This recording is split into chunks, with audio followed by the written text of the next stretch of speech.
একটা মুন্সি মানুষের মোনাজাত, এটা কিন্তু গান না। গানের ভাষায় আর কি আমরা বলি, আসলে এটা মুন্সির ইমামতি করতো সেদিন। আচ্ছা, গান বাজনা করি, গানটা হাইলাইট করবেন, মোনাজাতের ভিতরে মওলাকে কি বলতো সেই কথাগুলো আমরা যন্ত্র একটু আস্তে দিয়ে গানটা হাইলাইট গানের করবেন। ভাষায় আমি কি বলি। ঠিক আছে।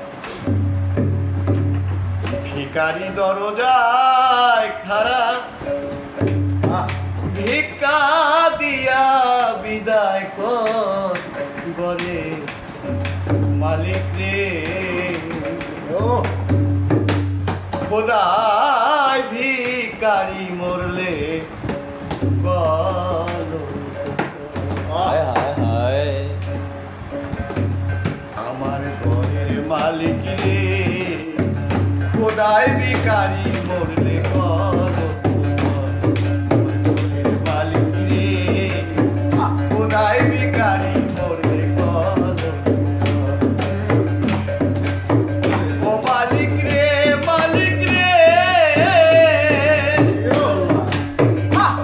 তুমি বানাইয়া রংমোহর ঘর করতেছ বসতি, তুমি করতেছ বসতি, তুমি ভিক্ষা চাইলে কথা কও না, এই কি তোমার গতি? ও এই অভাগাতে দিকে যায় বলে সরসর, মালিককে বলে সরসর, তুমি কুড়ানে প্রমাণ দিয়াছ কেউ নয় কারো পর, আমার ঘরের মালিক রে, ও খোদায় ভিখারি মরলে বলো, আমার ঘরের মালিক রে, খোদায় ভিখারি মরলে বলো, ও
ধন্যবাদ আমাদের শ্রদ্ধেয় বড় ভাই সেলিম বাউলকে আমাদের এত সুন্দর একটা গান উপস্থাপন করার জন্য অসংখ্য ধন্যবাদ।